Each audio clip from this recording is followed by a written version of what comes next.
is, in addition to the Kumeyaay and the Payom the Cupeño Nation and the Cahuilla Nations also share the land here in the county. So thank you very much. And back to you, Deborah. Thank you.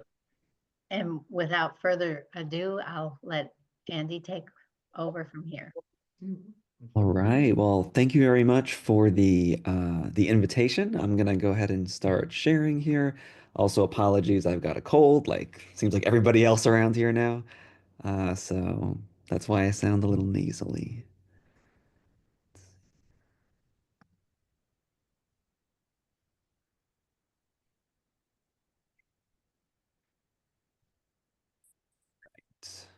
Deborah, can you let me know? Does that look okay on your end? That looks very good. All right. Well, good evening, everyone. I'm going to tell you about my favorite sharks tonight. These are the leopard sharks, and this is a species of shark that I've been studying for many years. Um, when I first came to San Diego in 2007, went to start grad school, I didn't know what my thesis project was going to be about. I didn't know what my PhD project was going to be about. And then I heard about this place at the southern end of La Jolla Shores Beach where every year hundreds, if not thousands, of leopard sharks come together in just waist deep water. And I thought this was so neat. And so I started asking around, and apparently nobody had ever studied these animals before. And so it ended up being the perfect PhD project. So what I'm about to tell you in about, 30 to 40 minutes or so, it took about 5 to 6 years to fully flesh out. So you're getting the abbreviated version tonight. Um, so this is one of the earliest shots of the leopard sharks that I took in La Jolla.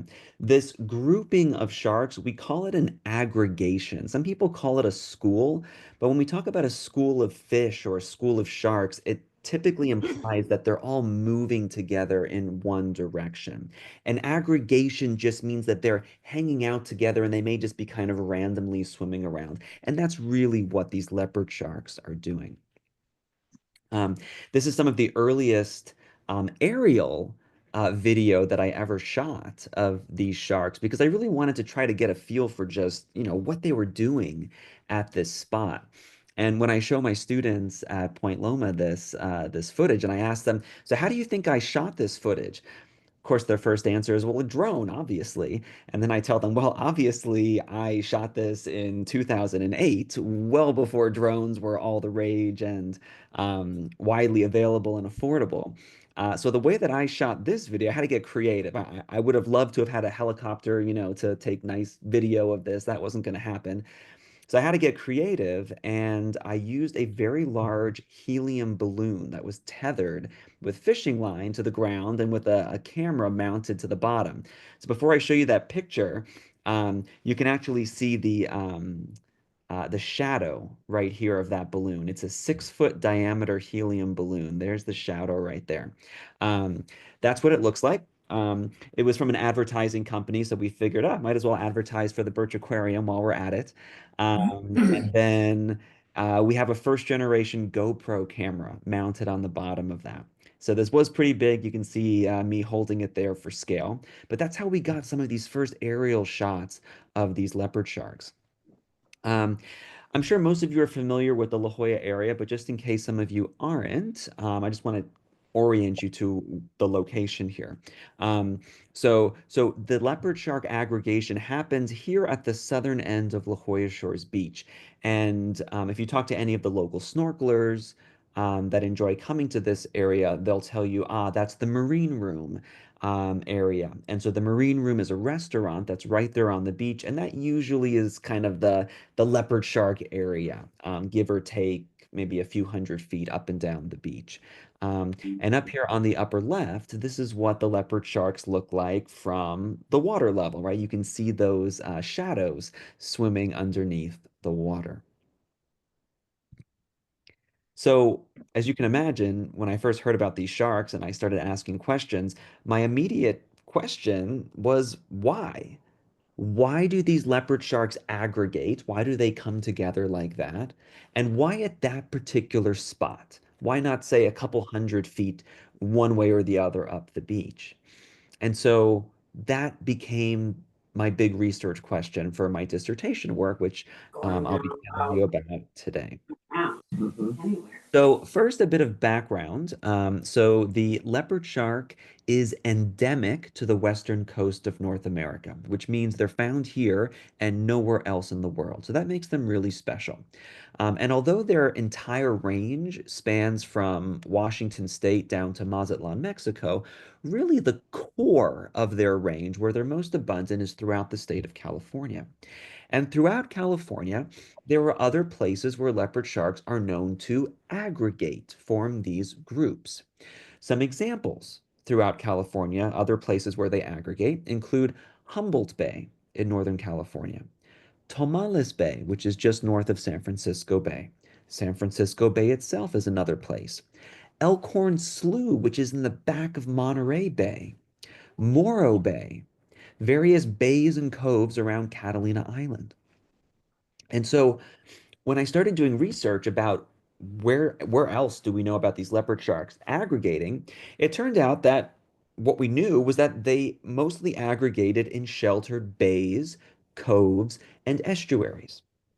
And that makes La Jolla very interesting because it is not a sheltered bay, cove, or estuary. Even though we obviously have La Jolla Cove, that's not where these leopard sharks are aggregating. They're aggregating along La Jolla Shores, which is along the open coast where there's surf. And so it wasn't immediately clear what's so special about this place. It's not a bay or a cove or an estuary. So why should they be attracted to this particular spot? So I started doing some more digging. I wanted to know, how long have we known about these leopard sharks in La Jolla? Is this maybe something that's kind of like a new phenomenon, or is this something that's been happening for a long time? And so, being a PhD student at Scripps, Institution of Oceanography, I had access to some really interesting archival information, including the original collection notes of Scripps professor Carl Hub. Um, and so I started looking through his notes, and what I found was very interesting. So this is an entry from, let me get the date here. It's August 3rd, 1950.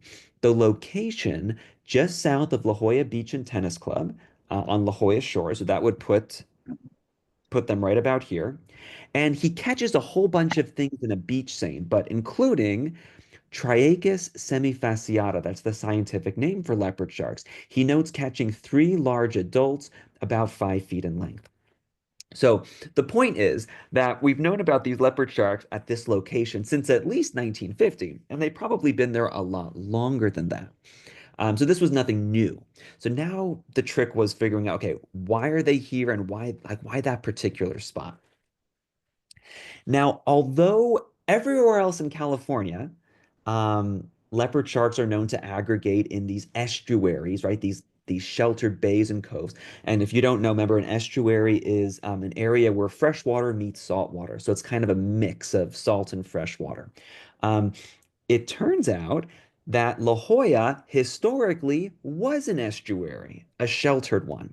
And there's a lot of interesting geological evidence for that in this area. For example, there's estuarine deposits throughout the head of La Jolla Canyon, just offshore here, at about 16 to 27 meters depth.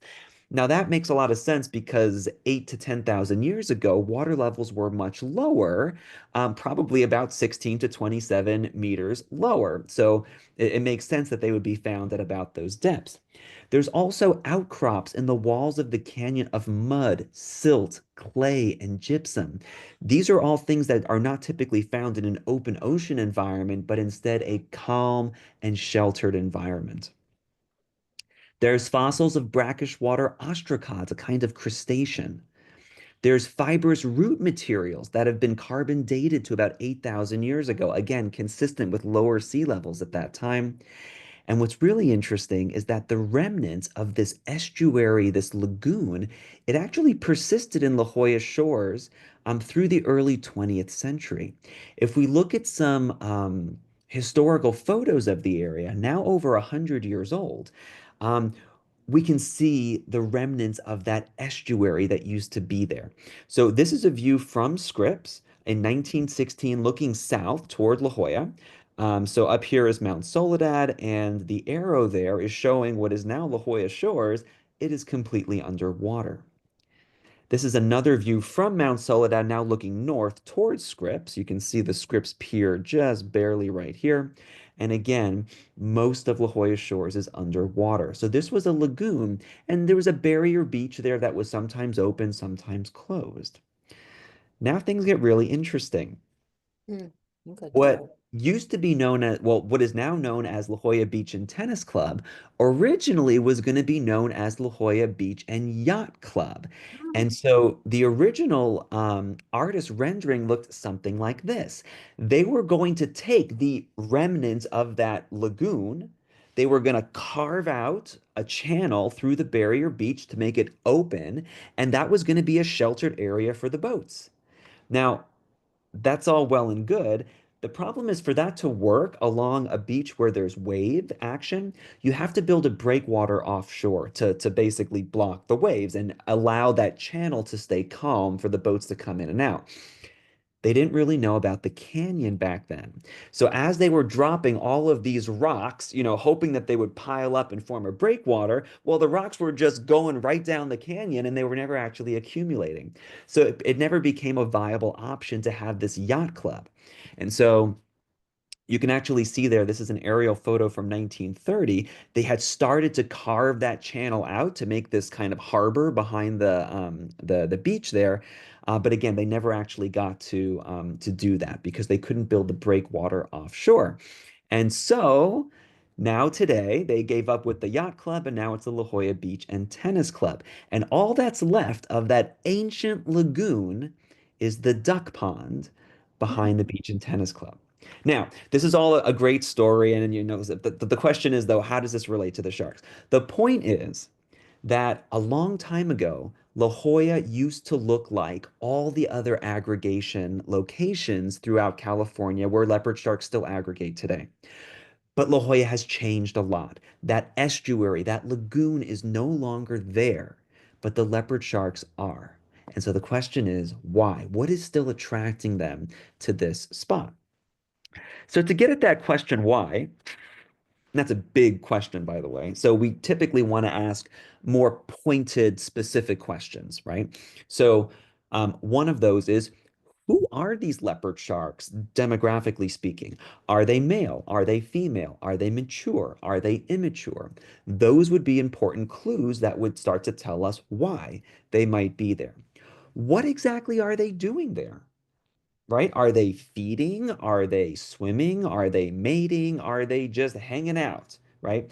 That would also give us clues as to why they're there. Where are they doing it? In other words, I mean, we know where they're doing it, but what is special about that spot? Right? Like what makes that spot unique compared to other places along the coast? And also, when are they aggregating? Are they aggregating all the time, or maybe just certain times of the year or certain times of the day? All four of those questions, if we can answer them, will get at that big overarching question of why they're there and why they're there and why they aggregate generally. So for the rest of this talk, I'll be kind of going through each of these in a little bit more detail, and then we'll have time for questions at the end. So first, who are these leopard sharks demographically? So we have captured, tagged, and released hundreds of these leopard sharks over the years. And it turns out that they're almost all sexually mature. But here's something very interesting. 97% of the sharks in La Jolla are female, which of course amounts to only about 3 in 100 of these sharks being male. Now, at one point we thought, maybe this was a mating aggregation. That maybe they're spawning. That's what I always used to hear the La Jolla kayak tours saying. This is a spawning aggregation. I'm thinking to myself, not if there's only 3% males. That is not how a mating aggregation looks, right? Usually a mating aggregation for any kind of animal would be roughly 50-50 males and females. So they're not here to mate. So what are they here to do? More importantly, what are those mature females here to do? So these mature females, it also turns out, are pregnant. And we know they're pregnant because we've done ultrasounds on them. So what you're seeing there are a few examples of those ultrasounds. So these are not just mature females, they are mature pregnant females. That's going to be an important clue as to why they're here. All right, so we'll come back to that in a little bit. Now we're going to talk about what are they doing? To figure out what they're doing, what their behaviors are like, we're going to track these sharks and we're going to follow them using two different methods. This first method here is called manual or active acoustic tracking. It's called active acoustic tracking because we are going to actively follow the sharks wherever they go. Now, we do that from a boat, and we can only do that for so long. So typically, we're talking about short-term tracks of about 48 hours or less. Next, I'll tell you another tracking method that lets us track them longer. But first, let's look at how we track them actively for 48 hours. So we start by catching the sharks. We do that right off the Marine Room restaurant in La Jolla. And we attach to them a continuous acoustic pinger tag. This is about the size of your index finger or about the size of a AA battery. And it emits a pinging sound underwater that we can hear. The sharks can't hear it, but we have machines that can hear that. Um, that acoustic pinger tag also has a depth and a temperature sensor. And so also being transmitted underwater is information about the temperature of the water surrounding the shark and how deep the shark is in the water column. So once we tag the shark, we release it. And then we start tracking it. And we do that from a boat, as I mentioned, and we have a rotatable directional hydrophone. That's this device right here. It's like an underwater microphone, but it's only listening for sounds in one direction. And it's mounted at the bottom of this rotatable staff. So we can rotate the staff above the water as we're going around in the boat. And what we're listening for is for the sounds coming from the tag to get louder, louder, louder, and then they start to get softer, softer, softer. And then we start to rotate it back until it gets louder again. And it allows us to kind of hone in on where is the strongest signal coming from. We know that that's the direction of the shark. Then we put the boat in gear and kind of follow the shark. Right. And then that hydrophone is connected to an acoustic receiver unit, which is this device up here, which is recording the GPS location of the boat. And it's also recording the depth and the temperature of the water surrounding the shark. Okay. So we followed 8 sharks like this, each for 48 hours, not at the same time, but one at a time, 48 hours each. And so the first thing I'm going to show you is how deep the sharks were. Where were they in the water column overall over these tracks? And so this is a look at the percent of time that the sharks spent at different depth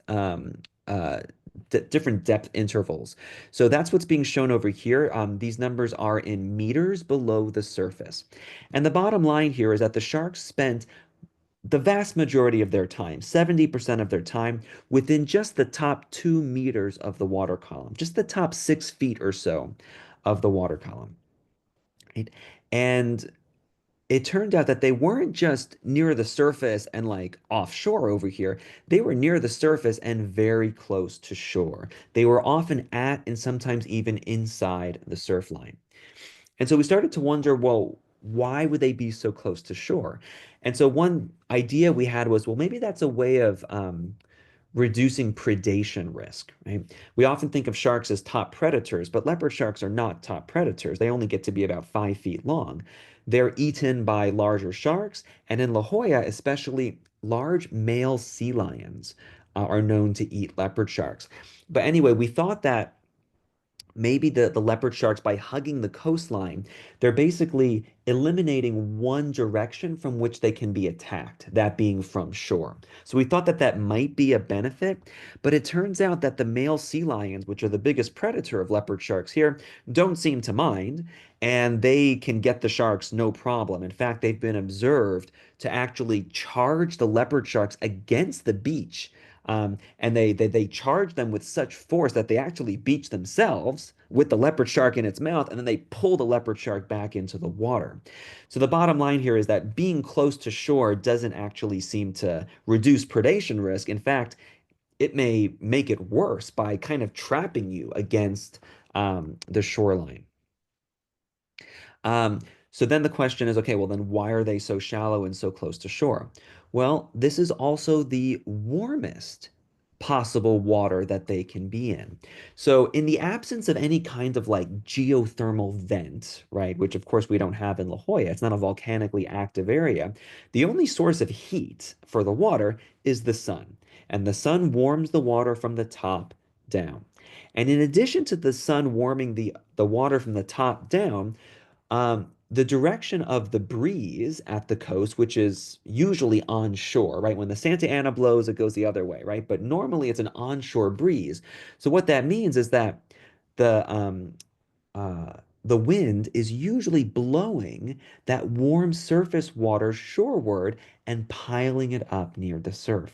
So where the leopard sharks are hanging out so close to shore, that is the warmest available spot along the coastline. And so, what our ongoing hypothesis is that these pregnant leopard sharks are actually incubating their developing embryos, kind of like mother birds sitting on their eggs to keep them warm. So leopard sharks are ectothermic. Sometimes we say cold-blooded, but really all it means is that their body temperature is the same as the surrounding water temperature. So to regulate their temperature, they do so behaviorally by occupying different water temperatures as needed. So they seem to be selectively occupying the warmest available water, and we think that this is actually speeding up the rate of gestation. The gestation period for leopard sharks is already 10 to 11 months. It's longer than a human's, which is, of course, 9 months. And they reproduce every single year. So if you do the math, they give birth in like April or May. Well, if they're doing that following a 10 to 11 month gestation period, that only gives them 1 to 2 months to rest, recover, find a mate, and get the whole process started again. So you can see why it would be evolutionarily advantageous to shave a few weeks off of that gestation period so that you could have a longer recovery period in between pregnancies. So that's what we think is going on here, and I'll show you some more evidence of that in just a little bit. So now a little bit more about what makes this spot so special. So early on, we noticed that the place where the leopard sharks are hanging out, it's just inshore of La Jolla Submarine Canyon, which I'm showing right off here. And we didn't think that was a coincidence, but it wasn't until we like tracked the sharks that we could actually see that, that this was obviously something important here. Um, so what you're seeing there, this red figure here, it's called the 95% kernel utilization distribution. That's a lot of fancy terms. It's basically just this is the space where the leopard sharks are expected to be found 95% of the time. Okay, so we call this the home range. This is where the sharks are hanging out most of the time. And then this is the 50% KUD, or the core area, where their movements are most concentrated. Now, if we plot those two things, the 95% and the 50% utilization spaces, on a map of wave height, things get very interesting. Right? So this is a map, not of temperature, because it kind of looks like it could be a temperature map. It's a map of wave height. Um, and it's wave height that we modeled during the times we actually tracked those sharks. And so the warmer colors indicate larger waves, and the cooler colors indicate smaller waves. And what we found, very interestingly, is that the home range, that 95% area where the sharks are spending most of their time, it was kind of nestled in this area of low wave energy. And the 50% KUD, the core area, was in that blue spot right there, which is the smallest waves. Um, the difference in wave height is caused by a phenomenon called wave refraction. So as the waves come closer to shore, the wave energy starts to interact with the shape of the canyon in such a way that the wave energy gets diverted away from the canyon head. And so what that means is that you get small waves here with less wave energy, but on either side of the canyon, you get larger waves, so higher wave energy where the wave rays converge. So that's why if you walk along La Jolla Shores Beach, right, you'll see surfers here, but you're not really going to see many surfers at the southern end of La Jolla Shores Beach. You'll see paddle boarders, but not so much the surfers because the waves are not that big. A similar phenomenon happens up here. This is Black's Beach, right? A famous surf beach. Um, so so one of the reasons why this space is so special, like why the sharks are there, is because the canyons, the shape of the canyons, it affects the wave energy and produces a calm spot right there at the head of the canyon where the sharks are hanging out. Um, and calm water means warm water because the water is warmed from the top down. And so if there's large waves that are constantly mixing the warm surface water with the deeper, colder water, the water never really gets that warm, right? It's just constantly mixing with the deeper, colder water. But if it's calm, then the water can actually get warmer because it's being heated by the sun. And the fact that it's calm, right? The fact that the waves are smaller, that also allows the sharks to get really, really close to shore without getting pummeled by big waves. And remember that close to shore, that's where the warmest water is because that onshore breeze, it's constantly blowing the warm surface water shoreward and piling it up in the surf. All right. Um, Now I'm going to show you what one of those tracks actually look like. So what I'm going to show you is a 24-hour clip of what the shark did. And really, this is what the boat did because we were following the shark around. So if you watch there on the bottom left, you'll see what happened. So we tagged the shark at about 9 in the morning and started following it around. And you can see that it's not doing a whole lot, staying in front of the canyon during the day, but at night, things get interesting. It starts going down into the canyon. It starts going north of Scripps into the other canyon. But then by the time the sun comes up again, it returns to the aggregation spot there. Now, not every shark left the aggregation spot like this one did at night, but those that did leave, they only left at night. And they always went down into the canyons. And so we started to wonder, okay, well, why are they going down into the canyons? Like it's cold down there and it's dark. Why would they do that? And we thought maybe it's food related. Um, and so what we thought they might be eating are the small squid that are known to spawn in the canyon, especially at night. And so to test this, we had to do a diet study on the leopard sharks to see if they were actually eating these squid. Now, 30, 40 years ago, the way these kinds of studies were done is you'd have to catch a bunch of leopard sharks, you'd have to euthanize them, and then dissect open their stomachs and see what was inside. Of course, we didn't want to do that for a lot of reasons, including the fact that this is a marine protected area. It's a no-take reserve. So we wanted to come up with a non-lethal way to figure out what they were eating. And so we developed a method called gastric lavage, um, which you're looking at there, and it may look, it looks kind of hard to look at. Um, but this does not harm the sharks long term, right? This is a non-lethal method. So the way it works is we catch leopard sharks, we bring them onto the boat, and we put them on their backs. When you do that to a shark, it induces a state called tonic immobility. It's basically it's a state of relaxation. It's almost like a state of hypnosis, and we use it as a natural form of anesthesia. So the sharks are they're practically asleep during this process. We then insert a PVC tube that's lubricated down into the shark's stomach. Then we flush the stomach with seawater, and then we tilt the shark a little bit to allow gravity to pull out whatever was in the shark's stomach. And we catch it with a spaghetti strainer. And so we did this to about 50 sharks over several months. And what we found was that most of the sharks had stomachs that were full of these little squid. They had other things too. They eat small fish. They eat octopus. They eat, in fact, there's a picture of an octopus we pulled out of a leopard shark's stomach. So they eat a variety of things, but the squid, which are found in the canyon, were the most important. Oh, so just to put a fine point on it, right? So that spot where the sharks are aggregating, yes, it's great that the canyons are there to make calm waves and then the water is warmer than surrounding areas, right? But they still wouldn't be there if there wasn't food, right? So the icing on the cake is that there's also food nearby in the canyons, which the sharks mostly get at night. All right.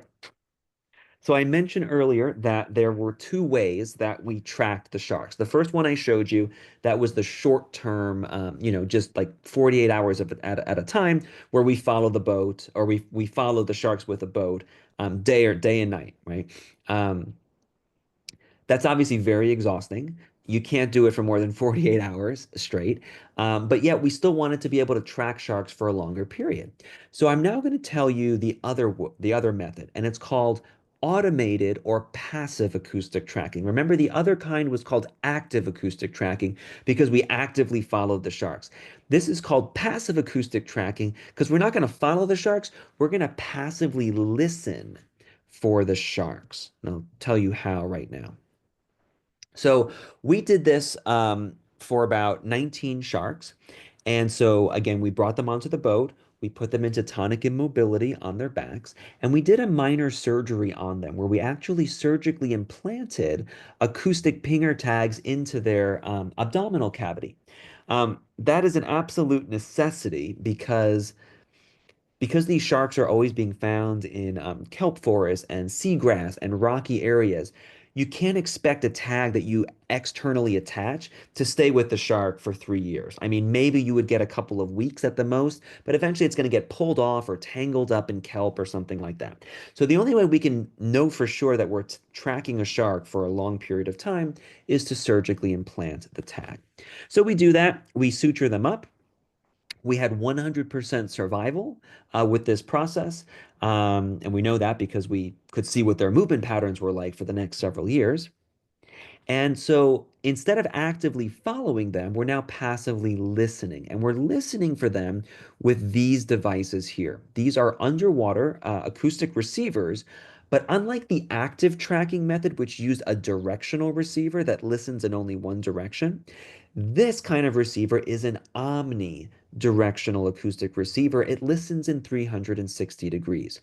And so we mounted these on these underwater moorings at different locations along the coast, and I'll show you where in just a minute. And they have a detection range of about 300 meters or about 1,000 feet. So what that means is that every time a shark that was surgically implanted with one of these pinger tags came within detection range of one of these listening devices, um, the listening device recorded the time, the date, and the code for that particular shark, and it stored it in its memory. And then periodically, every couple of months, we had to scuba dive on these acoustic receivers to download all of that stored data. And then we started piecing it together to see where these sharks were going.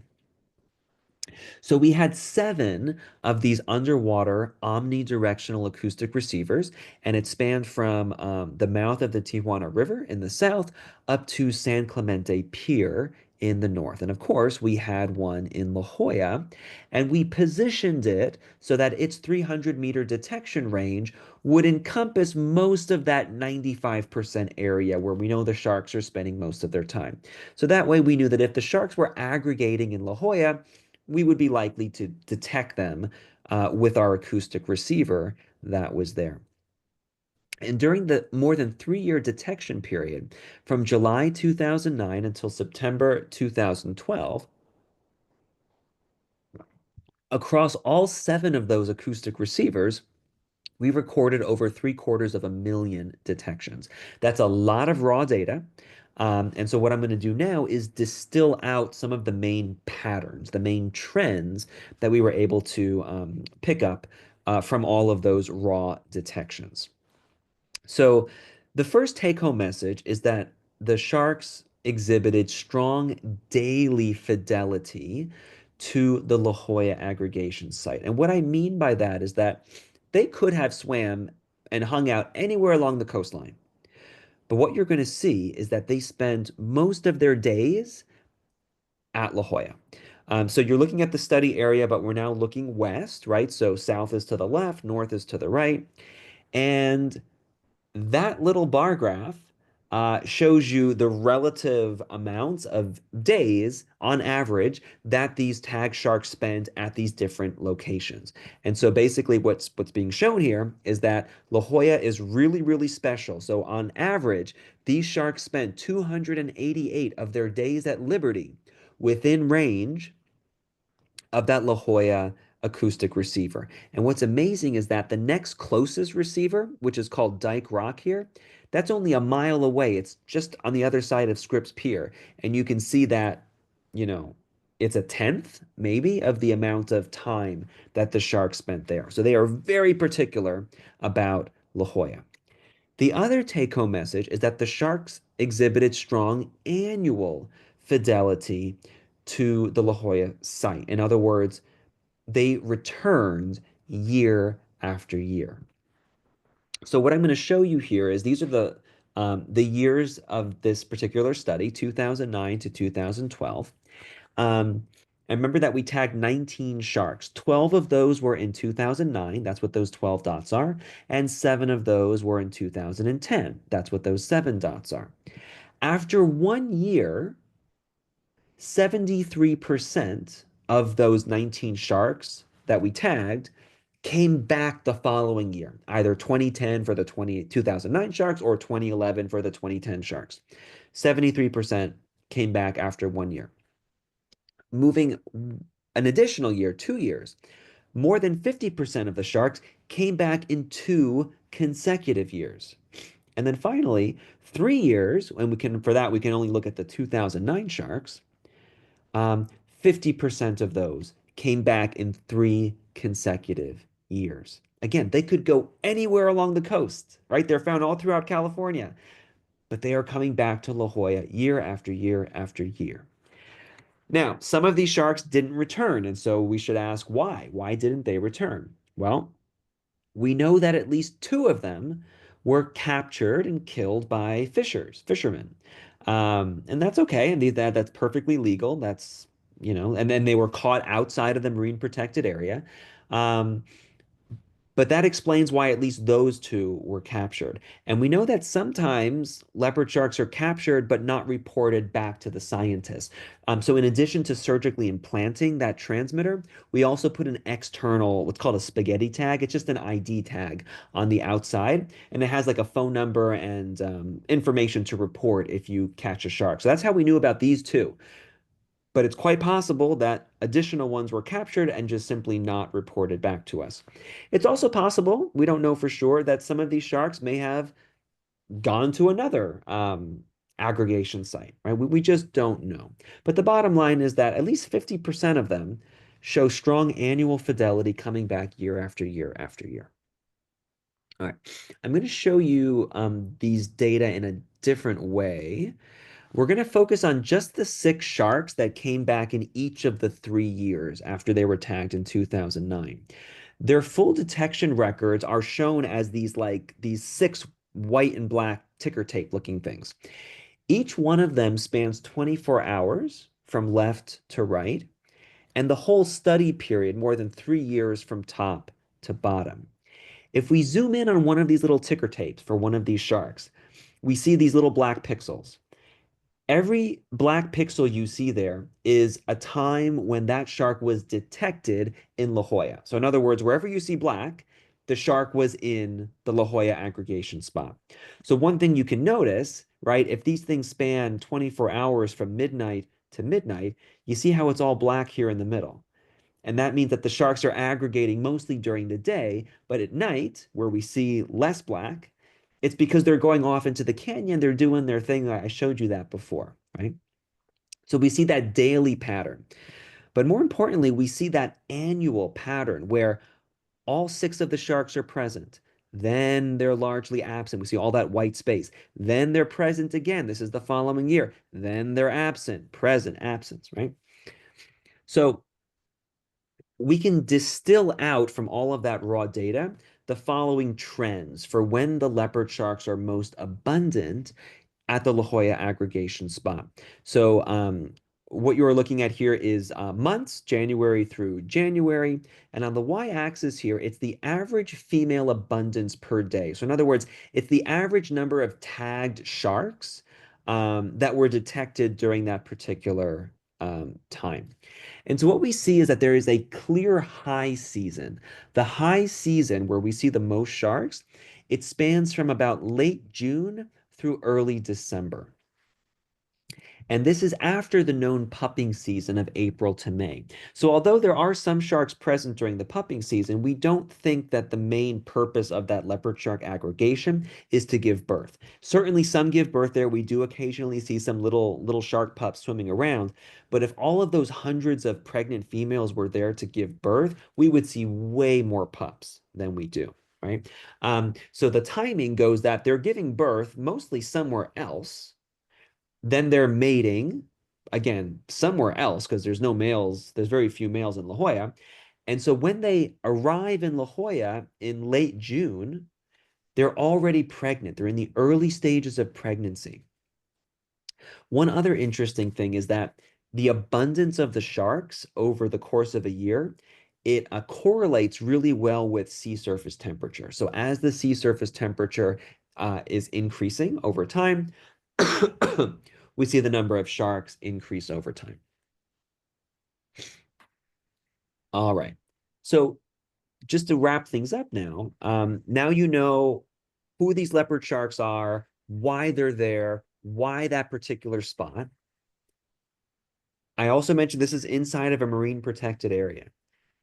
Can you imagine if they were not protected, how vulnerable they would be?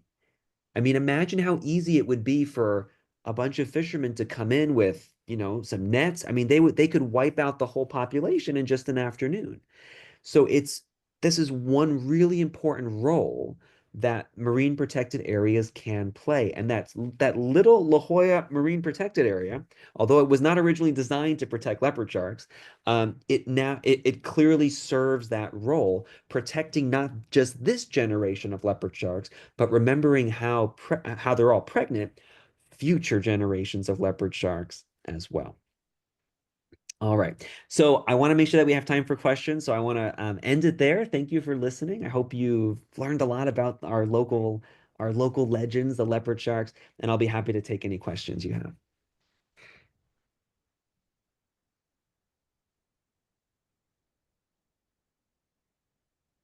We have one question. Where do the leopard sharks give birth? That's a great question. I don't think that there is just one special place where they're giving birth, because baby leopard sharks are found kind of randomly all up and down the coast. Sometimes they're found in Batty Quitos Lagoon. We heard about that earlier. Sometimes they're found in Agua Hedionda Lagoon. Sometimes they're found in Mission Bay. A lot of times they're just found along the open coast. And we do see them sometimes in La Jolla too.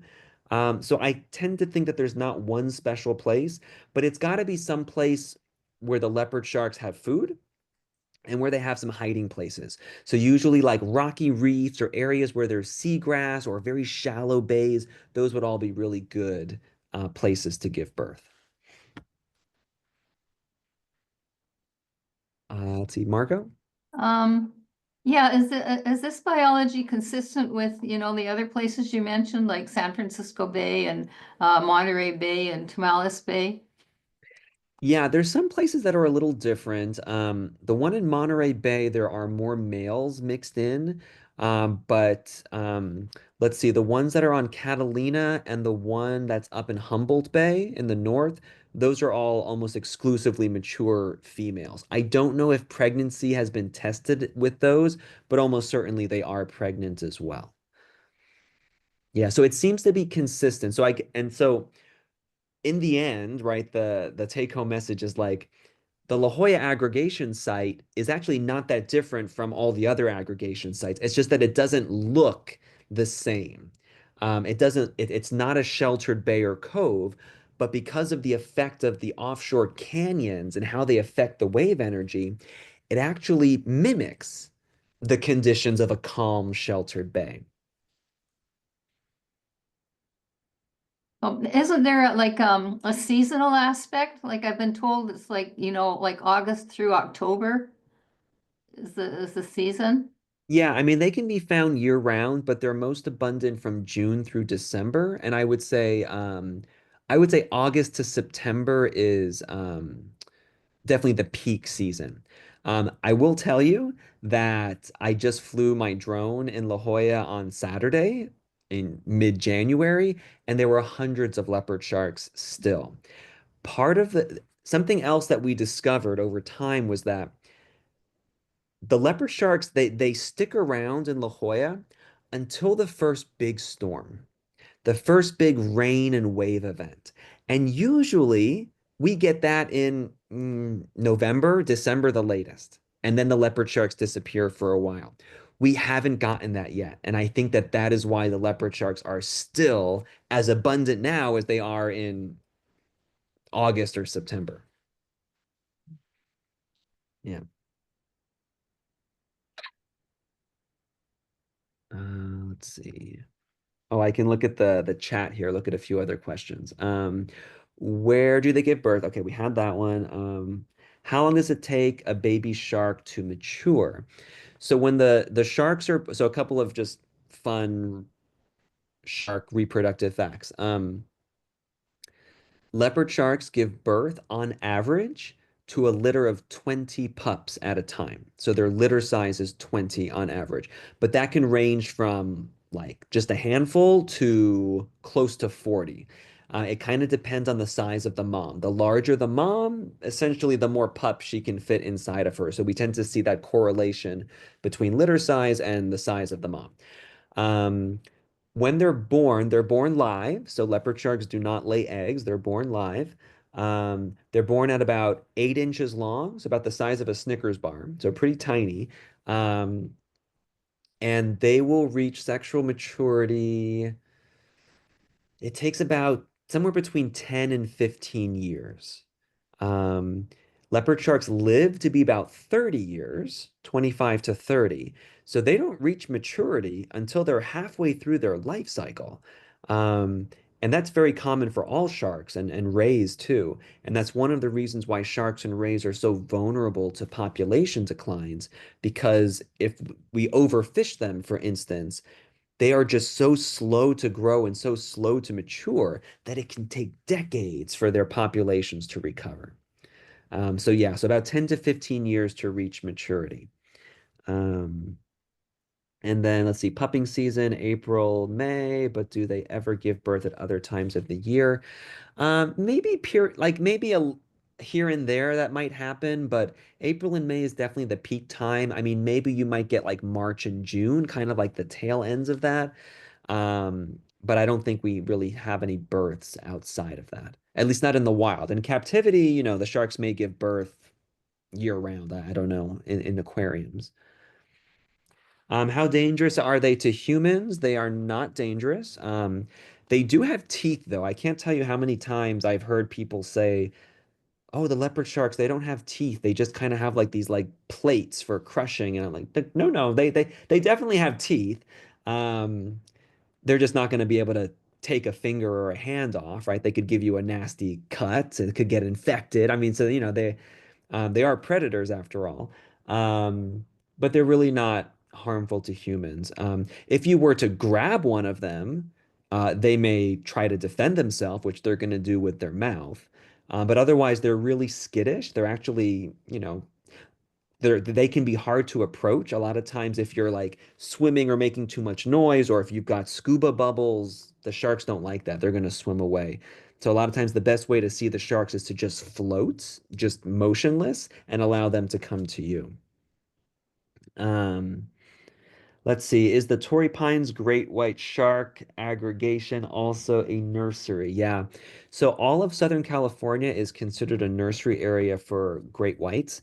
Um, What's been interesting is that 15 years ago, the hotspot for baby white sharks was Long Beach area, Orange County area. And over time, it seems to have shifted south. 10 years ago, we were not talking about white sharks in Del Mar and Torrey Pines and La Jolla. Now, yes, now Torrey Pines is very common to see those sharks. So it is part of the nursery area. The white sharks will stay there. They basically move north and south with the water temperature. So in the summer, as the water temperature warms, they will move north with the warming water, and then as the winter approaches and the water gets colder, they will go south into Mexico to basically stay where the warm water is. Let's see. What role does the mother play with the pups, and how long do the pups stay close to the mother? So with leopard sharks and actually all sharks and rays, there is no parental care. So the pups, they're born with all the instincts they need to hide, to find food. So they get no help from mom or dad. And so they don't stay with mom at all, actually. Um, and then if they're born in Batiquitos, how long might it take for the pup to swim into the open ocean? That is a good, that's my daughter. That's a good question. I don't know. That would be an interesting thing to test. We could do that with tags. The thing is that as advanced as miniaturization has gotten, I don't know if the tags are small enough to put on like newborn leopard shark pups. It'd probably be a little too heavy for them to handle. Shark eggs, if you've seen them, the spiral ones that look kind of like kelp, the spiral ones are horn shark eggs. And the ones that are sometimes called mermaid's purses that have like the two little hooks on the top and bottom, those are swell shark eggs. Those are our two most common egg-laying shark species. Um, yeah, all the other ones are live bearers.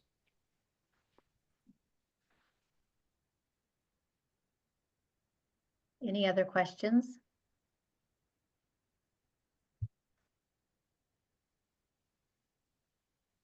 Well, I thought, oh, will the opening if the lagoons, I'm not sure what that word is. Not sure. Will the opening if the lagoons collapse, maybe? I don't know.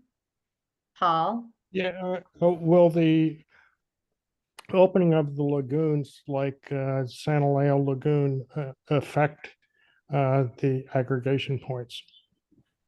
Um, I mean, I suppose if the lagoons are opened, it could mean that the sharks might go in and out of there a little bit more, or maybe they might give birth in there. Um, I don't think it'll change much along the coastline, but it might just offer one additional place for them to live. Um, but it would be important to keep that opening open. Because a lot of times what happens is, you open one of these lagoons and then you get a big storm that comes in and it closes the lagoon because it pushes so much sand. This happens in the Tijuana River estuary quite a lot. And so then it becomes possible for the sharks and the other animals inside to become trapped, and then the oxygen levels can drop. It can get really bad.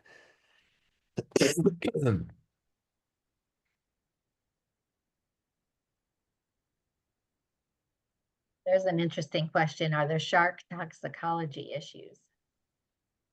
I assume that's talking about like eating them, like if can be toxic. Let's see. So leopard sharks, less so than other, like more top predator kind of sharks, but leopard sharks definitely have mercury.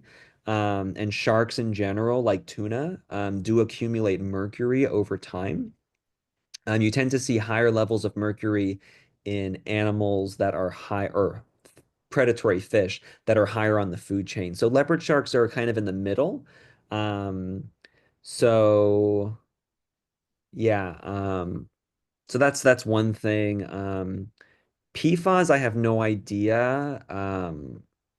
I guess PFAS are kind of showing up everywhere nowadays. But I don't know if they're particularly concentrated in leopard sharks or any kinds of sharks. Yeah, PFAS, if you don't know, it's a kind of like forever chemical. So it's like a synthetic chemical, that class of chemicals that's used, but it's kind of all over the place now.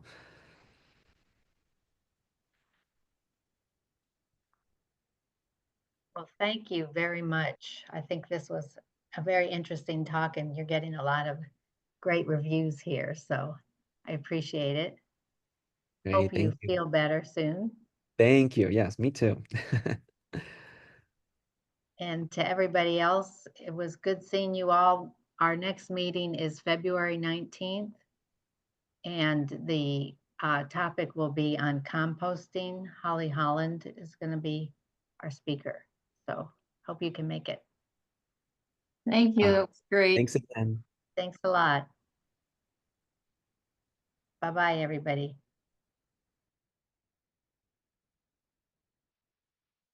Bye. Good job, Deborah. That went great.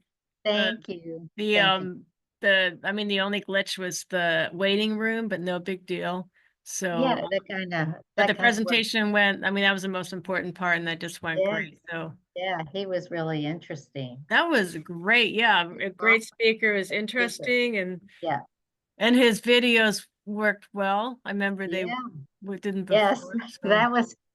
I started to worry about that before it started. I thought, oh my God, what if that doesn't work? You No, that was a really ask great her. job. Thanks a million, Deborah. Yeah, this Uh-huh. was our first time, and went just perfectly. Yeah, So- excellent. Yeah, it's not too complicated. And you even- see how the crowd is really chill, and Yeah, you know, that's a really very. nice, yeah. So if Yeah. something goes wrong, everybody's helpful and relaxed, but nothing went Yeah. wrong. So Yeah, the only thing was I did forget, I jumped in and started introducing Andy before the land acknowledgement, but I think that was okay. No So- worries. It That's worked all out just fine. Yeah. yeah. It worked out great. Yeah, well, thank you again for taking on this important role. Oh, And sure. It's really enjoyable. And, finding new speakers is enjoyable also. But if you have any ideas or know of anybody that you think would be of interest or heard a talk somewhere that you think would be appropriate for this group, let me know.